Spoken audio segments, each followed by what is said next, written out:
Hello everyone, welcome to my channel let's crack with अनिशु।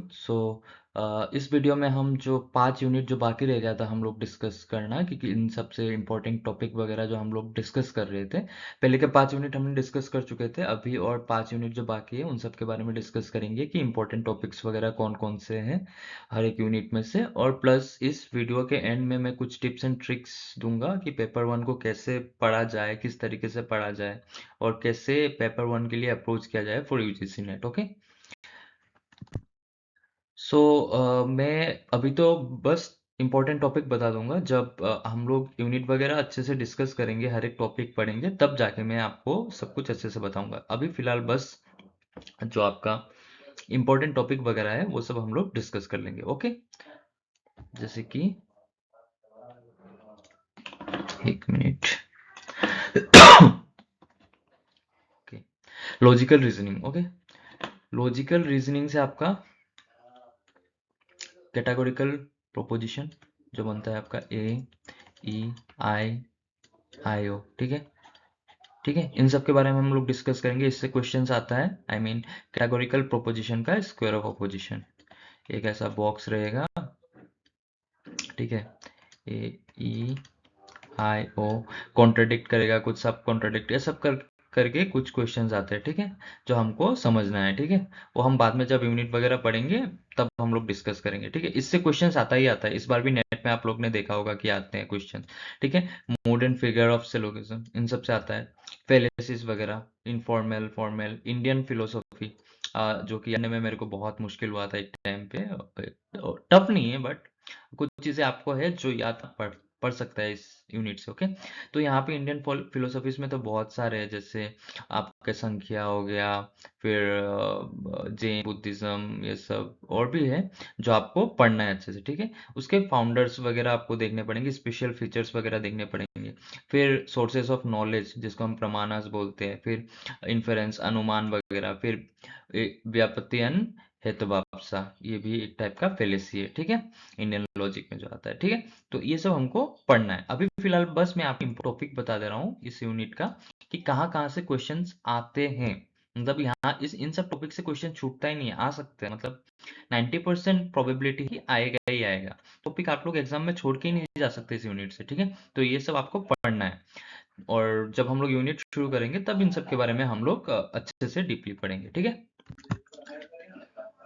Next है आपका data interpretation. Okay, data interpretation आपका पहले भी बोला है, मैथ्स रिलेटेड जितने यूनिट है आपको प्रैक्टिस करना है। इसका कोई, पहले तो आप लोग समझ लेंगे, एक दो क्वेश्चंस करके आपको समझना है, और फिर जाके आपको प्रैक्टिस बार बार बार बार बार बार, एटलीस्ट एक दिन में एक डीआई कीजिए। अभी तो दिसंबर का यूजीसी नेट आने में और कितना 5 महीना है, आई गेस दिसंबर जनवरी तभी होगा। तो तब तक आप हर एक दिन, हफ्ते में एक एक दो सॉल्व कीजिए डीआई। ठीक है, आपको एक आइडिया मिलेगा। ठीक है, तो प्रैक्टिस ही सोल्यूशन है डीआई और मैथ्स का, इसके अलावा कुछ सोल्यूशन नहीं है, प्रैक्टिस करना है आपको। ठीक है, यूनिट 8 आईसीटी, सब लोग बहुत फेमिलियर होंगे। ठीक है, इस यूनिट से कुछ टफ चीजें नहीं आता। ठीक है, यहाँ पे से आप लोग आराम से स्कोर कर सकते हैं। 5 या 4 क्वेश्चन आ रहे हैं, 6 क्वेश्चन आ रहे हैं, आराम से आप लोग स्कोर कर सकते हैं। ठीक है, इस यूनिट से आपको पहले देखना है abbreviation and terminology, full form इस यूनिट से। ठीक है, बहुत सारे टर्म्स होते हैं जिनका आपको फुल फॉर्म देखना पड़ेगा। Classification of computer based on size, generation, फिर आपका जो एनालॉग एंड डिजिटल वगैरह होता है, इन सब का मतलब थोड़ा थोड़ा ऊपर से बस आपको जानना है, समझना है। ठीक है, इनपुट एंड आउटपुट डिवाइसेस कौन कौन से होते हैं, एग्जांपल वगैरह, स्टोरेज डिवाइसेस। ठीक है, जैसे आपका प्राइमरी स्टोरेज हो गया, सेकेंडरी स्टोरेज हो गया। ठीक है, प्राइमरी,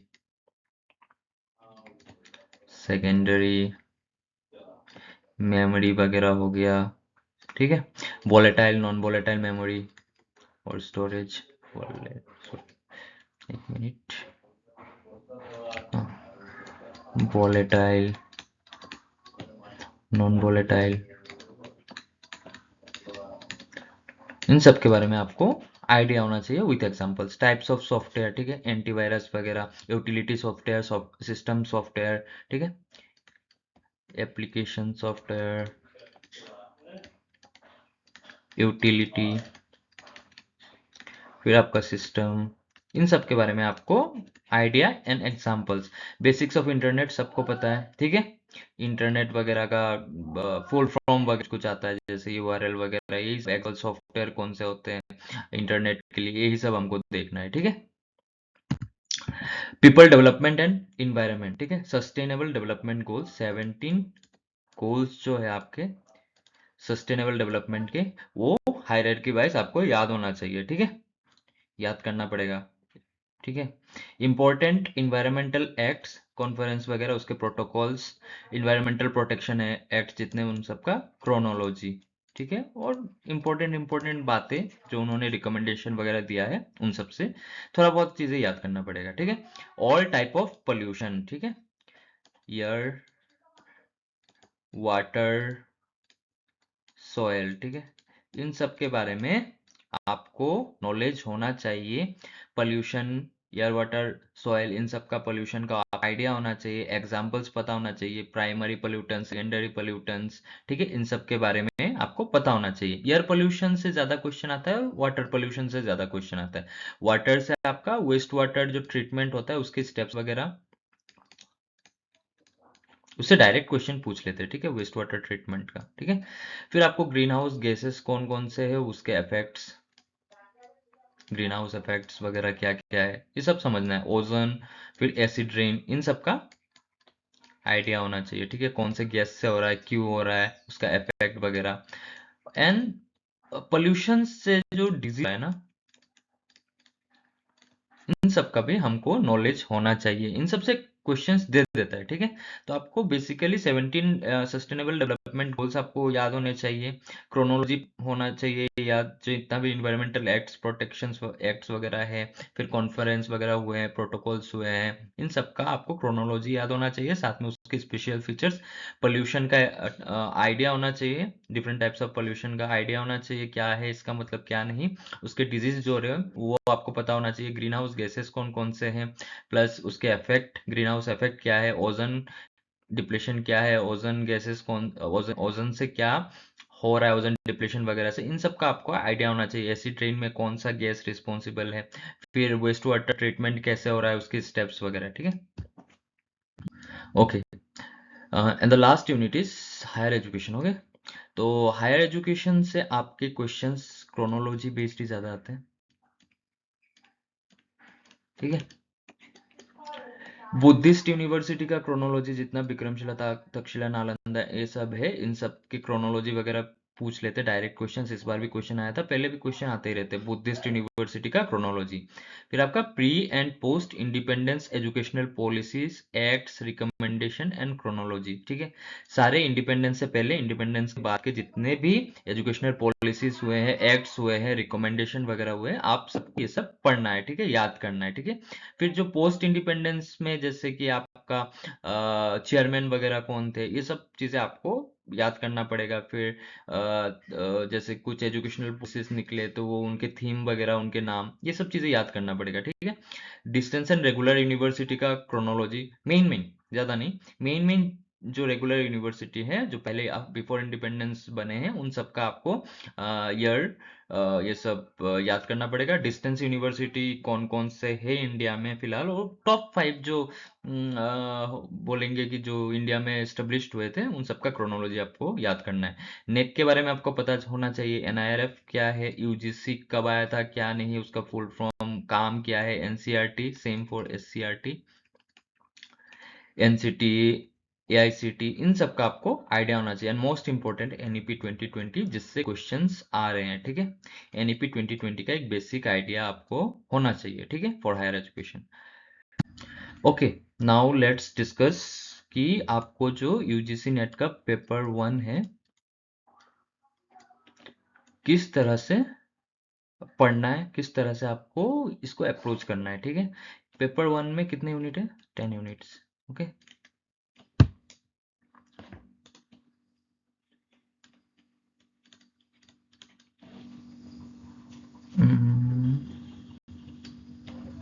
कौन कौन से, teaching aptitude, second research aptitude, third comprehension,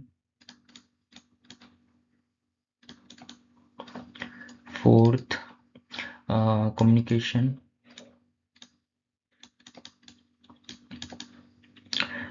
fifth maths aptitude जो है, सिक्स्थ लॉजिकल, सेवेंथ हो गया आपका क्या, सेवेंथ ऐसा क्या, सेवेंथ आपका डीआई, एट है आपका आईसीटी, नाइन है आपका people development and environment, tenth है आपका हायर एजुकेशन। ठीक है, तो पहले आपको ये चीज समझना पड़ेगा कि आपको कौन सा यूनिट प्रैक्टिस करना है। ठीक है, कौन से यूनिट में आपको बस प्रैक्टिस करना है और कौन सा यूनिट आपको पढ़ना है। टीचिंग एप्टीट्यूड, रिसर्च एप्टीट्यूड, ठीक है, ये दो यूनिट इसमें है थ्योरीज वगैरह, ठीक है, कंसेप्ट्स वगैरह, यहाँ पे आपको पढ़ना पड़ेगा। कंप्रीहेंशन, प्रैक्टिस, ठीक है, एक मिनट, जिनमें प्रैक्टिस लगेगा उसके आगे मैं पी लगा दूंगा। ठीक है, प्रैक्टिस, पहले प्रैक्टिस वाला डिस्कस कर लेते हैं, किसमें प्रैक्टिस चाहिए होगा। बस कंप्रीहेंशन, डीआई, ठीक है, मैथ्स, ठीक है, ये जो तीन यूनिट है उसमें आपको प्रैक्टिस चाहिए होगा। ठीक है, बस आपको प्रैक्टिस करना है। ठीक है, मतलब थोड़ा बहुत मैथ्स का आइडिया होगा आना चाहिए और बाद में आप बस प्रैक्टिस की करते जाइए, पीवाईक्यूज करते जाइए, पीवाईक्यूज करते जाइए, आपका हो जाना है। डीआई के लिए भी सेम है, कंप्रीहेंशन का भी सेम है। ठीक है, फिर जो आपको पढ़ना है, ठीक है, फ्रॉम जीरो, जीरो से हीरो बनना है जिस यूनिट में, वो है आपका teaching aptitude, research aptitude, communication, ठीक है। लॉजिकल रीजनिंग में बोलूंगा आपको पढ़ना भी पड़ेगा, प्रैक्टिस भी करना पड़ेगा। मेरे को तो ये यूनिट टफ लगता था, आई डोंट नो आप लोग को कैसा लगता है, बट ये यूनिट आपको प्रैक्टिस एंड समझना भी है, कुछ चीजें, कुछ कंसेप्ट है वो सब समझना है, इंडियन फिलोसफी वगैरह, तो ये यूनिट आपको समझना भी है, प्रैक्टिस भी करना है। जैसे फेलिसिस वगैरह है, वो उसको बिना प्रैक्टिस किए आप नहीं कर सकते। फेलिसिस आपको, एक फेलिसी आपको मिनिमम 5 बार प्रैक्टिस करना पड़ेगा कि उसके एग्जाम्पल कौन से, 5 से 10 बार। तो इसके लिए तो आपको प्रैक्टिस एंड समझना दोनों दोनों जरूरी है। ठीक है, आईसीटी, पढ़ाई करो, इसमें पढ़ाई के अलावा कुछ नहीं है, कंसेप्ट समझना है, एग्जाम्पल्स याद करने हैं। Same people development and environment का भी, हायर एजुकेशन का भी सेम है। ठीक है, तो 3 यूनिट छोड़ के बाद बाकी आपके 7 यूनिट आपको जीरो से पूरा हीरो बनना पड़ेगा। ठीक है, अभी बात करते हैं जो आपका यूजीसी नेट, ठीक है, 3 लेवल पे है आपका, ओनली पीएचडी, लेक्चरर जो आपका असिस्टेंट प्रोफेसर होता है, एंड जेआरएफ। मैं साफ साफ बोलूंगा आपको, ये ओनली फॉर पीएचडी भूल जाना है। ठीक है, इसको याद ही मत रखो, ये एग्जिस्ट करता है, इसको याद ही मत रखो। ठीक है, हमें नहीं चाहिए ओनली पीएचडी। ठीक है, इसको देखना ही नहीं है, इसको टारगेट ही नहीं करना है, टारगेट करना है जेआरएफ। ठीक है, टारगेट हमको इसको करना है, इसको टारगेट करेंगे तो एटलीस्ट यहाँ पे आके रुकेंगे। ठीक है, असिस्टेंट प्रोफेसर में आके रुकेंगे। भाई 100 मार्क का एग्जाम है, नॉर्मली बोल रहा हूँ, 100 मार्क का, एक जनरल बोल रहा हूँ, 100 मार्क का एग्जाम है, आप अगर बस 50 का टारगेट करके चलोगे ना तो आप रुकोगे कहाँ पे, 30 पे। 100 मार्क का एग्जाम है, आप 100 का टारगेट करो। ठीक है, टारगेट 100 का ही करो, एटलीस्ट 80 पे तो आके रुकोगे ना। ठीक है, मिनिमम 80 पे तो आके रुकोगे ना, टारगेट बढ़ा ही रखो। मैं बोलूंगा नहीं कि ओनली फॉर पीएचडी के लिए टारगेट करो या फिर बस नेट जेआरएफ के लिए टारगेट करो, निकल जाएगा। पेपर 2 जो आप सभी का डोमेन रहता है, ठीक है, वहां पे इस इस पॉइंट पे पेपर 2 में सब लोग सेम लेवल पे रहते हैं।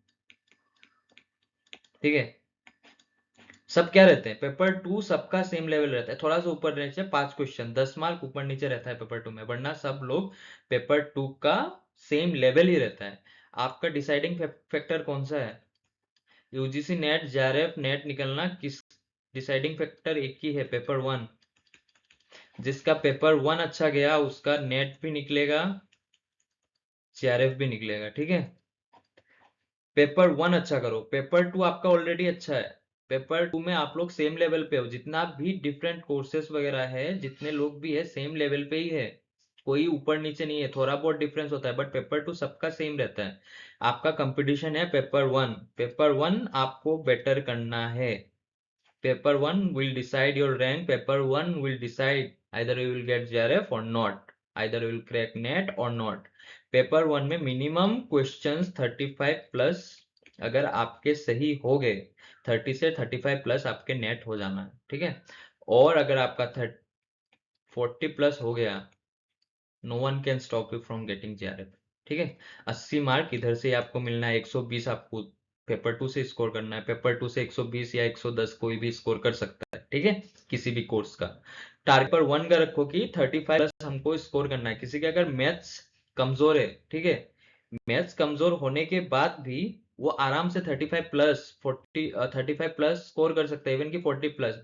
तुक्के भी तो लगते हैं ना किसी किसी एग्जाम में, भाई तुक्के के लिए भी 10 क्वेश्चन रख दो, तो 10 क्वेश्चन अगर मैथ्स के और डीआई के आ रहे हैं, उसमें से 3-4 क्वेश्चन से तुक्के के भी लगेंगे। रिलेटिव बोल रहा हूँ, ऐसा नहीं है, नेगेटिव मार्किंग नहीं है, तुक्के लग जाते हैं, ठीक है। तो आपको क्या करना है, पेपर 1 में 35 प्लस टारगेट करना है जैसे भी हो, तभी जाके आपका नेट और जेआरएफ होगा, ठीक है। मैंने भी सेम अप्रोच ड्यूरिंग माई, जब मैंने फर्स्ट अटेम्प्ट दिया था तब मैंने भी पीवाईक्यू ही किया था, और पीवाईक्यू से ही मेरा नेट निकला था, ठीक है। पेपर 2 मेरा सेम था, सभी का सेम रहता है, सेम लेवल पे, मतलब सेम लेवल पे था, नॉट सेम रहता है, सेम लेवल पे ही था। पेपर 2 जो आपने मास्टर्स में पढ़ा उसी को बस पीवाईक्यू किया। और पेपर 1 के लिए भी मैंने सेम अप्रोच लिया। पेपर 1 में मेरा मैथ्स बैकग्राउंड था ड्यूरिंग माय बीएससी, तो मतलब मैथ्स मेरे को उतना टफ नहीं लगा था, तो मैंने पीवाईक्यू वगैरह से शुरू किया। कुछ कुछ यूनिट्स जो मेरे को टफ लगे थे, लॉजिकल रीजनिंग वगैरह, बाद बाकी तो मैंने पीवाईक्यू से ही समझ लिया। टीचिंग एप्टीट्यूड वगैरह, फिर आपका हायर एजुकेशन, कम्युनिकेशन, ये सब मेरे डोमेन के थे। और research aptitude as a master students या फिर कोई अगर पीएचडी स्कॉलर्स वगैरह है, तो उनके लिए तो ये तो ऑब्वियसली आना ही चाहिए, रिसर्च एप्टीट्यूड आना ही चाहिए उनको। तो यहाँ से क्वेश्चंस उठाना बहुत ईजी है, ठीक है। तो मैं इन ए नटशेल यही बोलूंगा, पेपर 2 तो आपका है ही आपके हाथ में, आपको पेपर 1 को अपने हाथ में करना है। तो पेपर 1 को हाथ में करने के लिए मिनिमम आपको 35 प्लस क्वेश्चन सही करने हैं। And please target for JRF, only for PhD और नेट के लिए टारगेट फॉर जेआरएफ। भाई टारगेट बड़ा रखो, उसके आसपास तो जाके अटकोगे ना, सिंपल बात हुई है, ठीक है। चलो, thank you for watching my video and subscribe my channel. Thank you so much guys.